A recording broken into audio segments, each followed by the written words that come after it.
Assalamualaikum warahmatullahi wabarakatuh. Jumpa lagi dengan Ngatini Channel dalam masakan sederhana, teman-teman. Hari ini saya mau bikin cendol beras ya, teman-teman. Nah, cendol ini kalau kita mau bikin dawet, bahan dasarnya adalah cendol. Seperti biasa saya menggunakan bahan-bahan yang seadanya dan proses yang sangat sederhana supaya mudah dipahami oleh teman-teman di luar sana. Dan saya berharap teman-teman juga bisa segera mempraktekannya sebagai hidangan minuman yang segar untuk keluarga tercinta teman-teman di rumah. Pengen tahu bagaimana cara saya bikin cendol bahan dasar dawet? Yuk ikutin prosesnya sampai selesai ya, teman-teman. Di sini saya sudah siapkan ada tepung beras sebanyak 250 gram, tepung sagu 100 gram, kemudian ada air ini 1250 ml atau 1 liter lebih ya, teman-teman. Kemudian sejumput garam, dan ini adalah sepucuk sendok teh kapur sirih, teman-teman. Dan ini adalah daun pandan untuk nanti bikin gula, air gula. Kemudian saya menggunakan perisa pandan ya, teman-teman, untuk pewarnanya. Ini pewarna makanan. Kemudian saya akan tuang ini tepung berasnya ke dalam wadah yang lebih besar. Kemudian ini tepung sagunya, saya menggunakan tepung sagunya pakai sagu tani, teman-teman, bebas ya. Kemudian ini garam saya masukkan. Saya akan masukkan airnya sedikit demi sedikit ya, teman-teman, sambil diaduk terus seperti ini. Tujuannya supaya tepung dan airnya tercampur dengan rata dan tidak ada yang menggumpal. Cuman andai kata ada yang menggumpal, teman-teman tidak usah panik, langsung ambil saringan, disaring ya, teman-teman.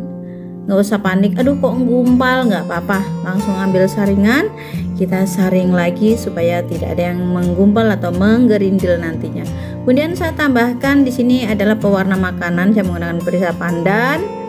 Ini sekitar 2-3 sendok ya, teman-teman, disesuaikan aja. Ini saya juga sedang coba-coba gitu, jadi warnanya pasnya tuh seperti apa ya, teman-teman. Ini satu, kemudian ini saya tambahkan satu lagi ya, teman-teman, 1 sendok lagi. Ini ukurannya sendoknya ini sekitar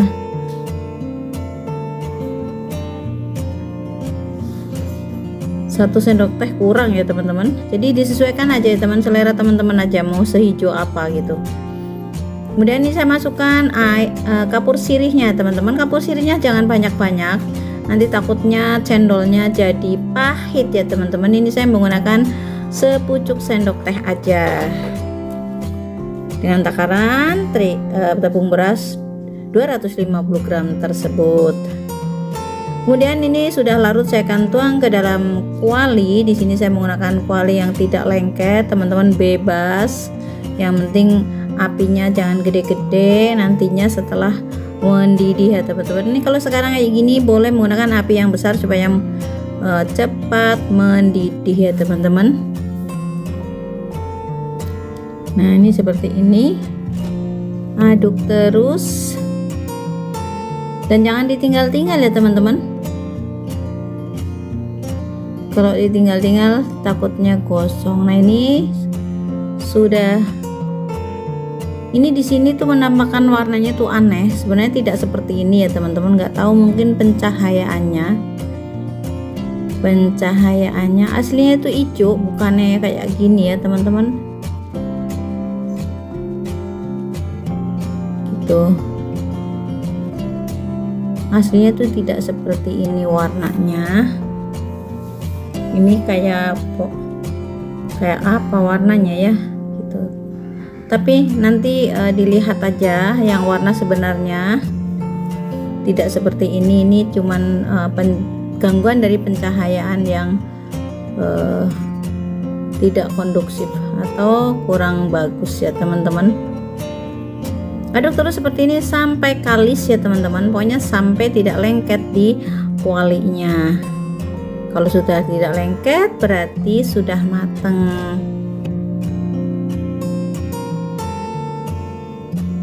Kenapa harus sampai mateng banget atau tanek? Supaya cendolnya nantinya tidak mudah ambiar ya, teman-teman. tidak mudah ambyar. Nah, aslinya seperti ini ya teman-teman warnanya ya. Ini seperti ini warna cendolnya gitu, atau warna adonannya, bukan seperti tadi gitu. Tuh seperti itu tuh teman-teman jadinya. Ini asli kayak gini nih warnanya. Nah ini sudah matang, sudah kali. Saya akan cetak menggunakan cetakan yang seperti itu. Oh ya teman-teman, ini pancinya sudah saya isi es batu sama sedikit air. Es batu sama sedikit air di dalam pancinya ya teman-teman. Jadi nanti ketika saya penyet-penyet seperti ini, adonannya itu jatuh ke dalam es batu, jadi tidak ada yang lengket. Nih seperti ini nih warna aslinya nih teman-teman. Jadi ini warna aslinya tadi seperti ini.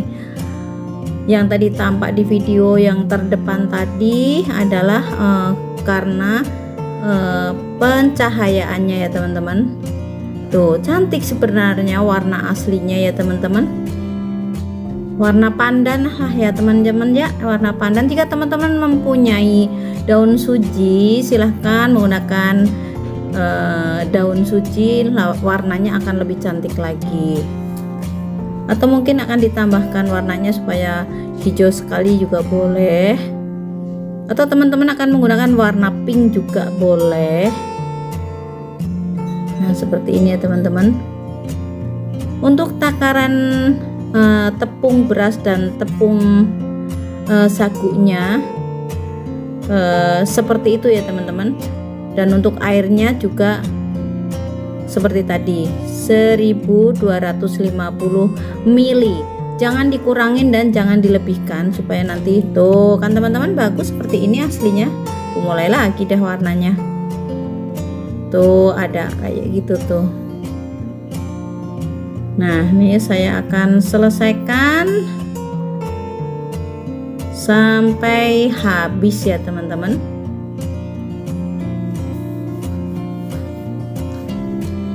Jika kita masaknya sampai tanek, ciri-cirinya tadi kalis, nanti cendolnya tidak mudah basi walaupun disimpan di dalam kulkas sampai 5 hari ya teman-teman, tidak akan basi. Nah seperti itu, sedikit demi sedikit ya teman-teman, tidak usah buru-buru supaya hasilnya bagus. Nah ini sudah selesai. Ini pendek-pendek seperti ini, jadi tergantung cetakan yang kita gunakan ya teman-teman. Kalau cetakannya yang di kayak di press begitu, dia akan keluarnya panjang-panjang. Ini kan yang dipenyet-penyet begitu, jadi keluarnya kecil. Ini gulanya teman-teman, saya menggunakan 250 gram. Kemudian ini gula pasirnya saya menggunakan 250 gram juga. Nah ini adalah garam 1 sendok teh, daun pandan ini untuk membuat saus gulanya ya teman-teman, atau kuah gulanya. Ini saya akan bikin karamel terlebih dahulu. Jadi gula pasirnya saya akan karamelkan dulu supaya itu aromanya itu lebih harum ya teman-teman. Beda kalau langsung dicairkan menggunakan air dengan dikaramelkan seperti tadi, itu nanti tuh aromanya tuh beda. Jadi jika teman-teman pengen berhasil, ikutin takaran, ikutin aturan, ikutin sesuai tutorial yang ada dalam video ini ya teman-teman. Nah ini sudah harum ya teman-teman, dan gula pasirnya sudah berbentuk karamel. Kemudian saya masukkan gula merah yang sudah saya iris-iris halus seperti ini supaya mudah larut dengan gula pasir yang sudah menjadi karamel tersebut ya teman-teman.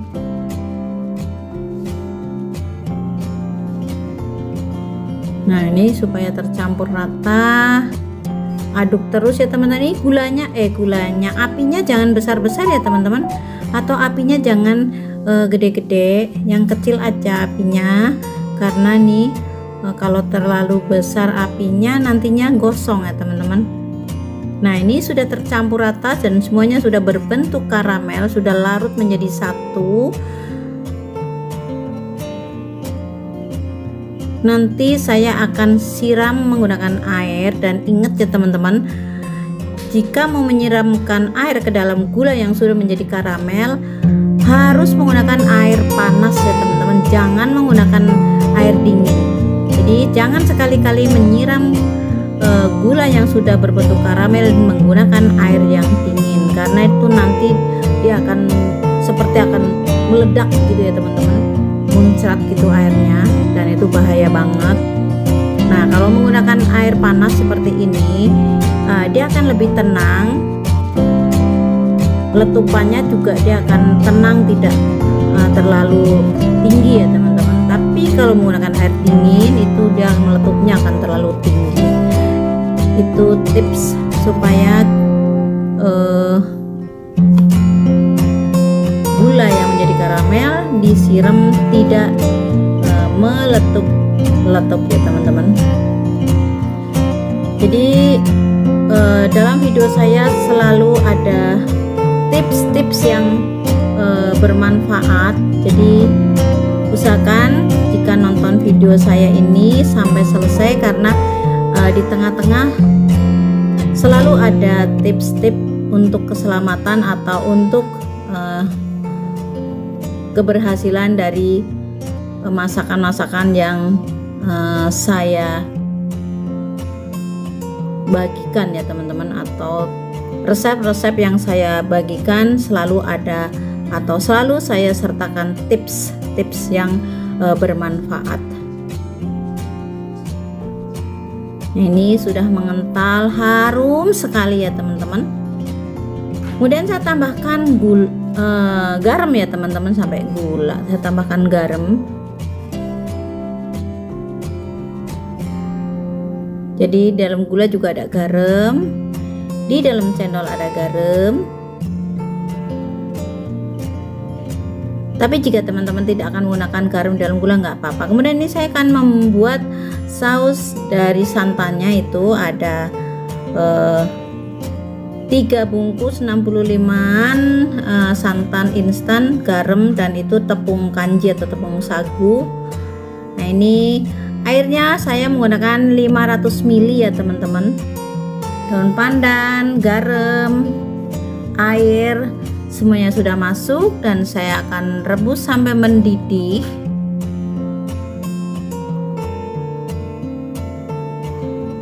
Jadi airnya saya menggunakan 500 ml, kemudian santannya 3 bungkus yang 65 ml, kemudian garam, dan nanti saya akan tambahkan dengan sagu ya teman-teman, supaya agak kental. Tunggu sampai mendidih baru saya akan masukkan santannya ya teman-teman. Ini satu persatu santan saya akan masukkan. Jika teman-teman mempunyai santan segar, itu mungkin akan lebih gurih lagi ya teman-teman. Karena saya nggak ada santan segar, maka saya menggunakan santan instan.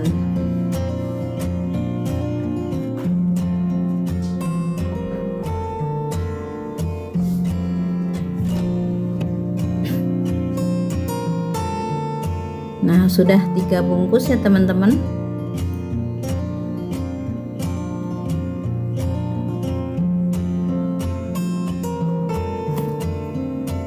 Setelah santan ini masuk, jangan ditinggal-tinggal dan aduk terus, serta apinya tidak boleh terlalu besar supaya tidak pecah santan. Nah, dalam merebus santan tersebut, di sini juga ada tips supaya santan tidak pecah. 1. Api tidak terlalu besar. 2. Diaduk terus. Dan ketiganya, menjelang santan mendidih, kita larutkan tepung sagunya ya teman-teman.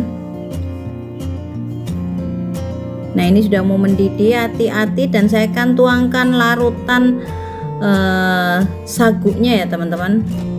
Jadi supaya tidak pecah santan, api tidak terlalu besar, diaduk terus. Yang terpenting adalah dituangkan larutan sagu. Terima kasih buat teman-teman yang sudah mendukung channel saya sampai saat ini, dan yang baru menemukan channel saya mohon dukungannya berupa like, comment, subscribe, dan jangan lupa nyalakan loncengnya supaya tidak ketinggalan dengan video-video terbaru berikutnya dari saya. Dan jika dirasa bermanfaat, silahkan share sebanyak-banyaknya ke media sosial yang teman-teman miliki. Nah dengan demikian selesailah sudah cara membuat cendol untuk dawet ya teman-teman. Sekali lagi terima kasih buat teman-teman yang sudah menyaksikan video saya sampai selesai. Sampai jumpa di video-video terbaru berikutnya dari saya ya teman-teman. Ingat, jika nonton video saya usahakan sampai selesai, karena di dalam tutorial atau resep-resep yang saya bagi selalu saya sertakan tips-tips yang bermanfaat. Ini segera saya akan hidangkan sebagai hidangan ketika panas-panas ini, segar sekali ya teman-teman. Semoga bermanfaat. Selamat mencoba di rumah sebagai menu hidangan keluarga tercinta teman-teman di rumah.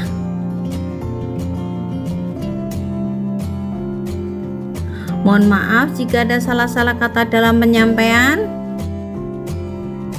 Akhir kata saya ucapkan wassalamualaikum warahmatullahi wabarakatuh.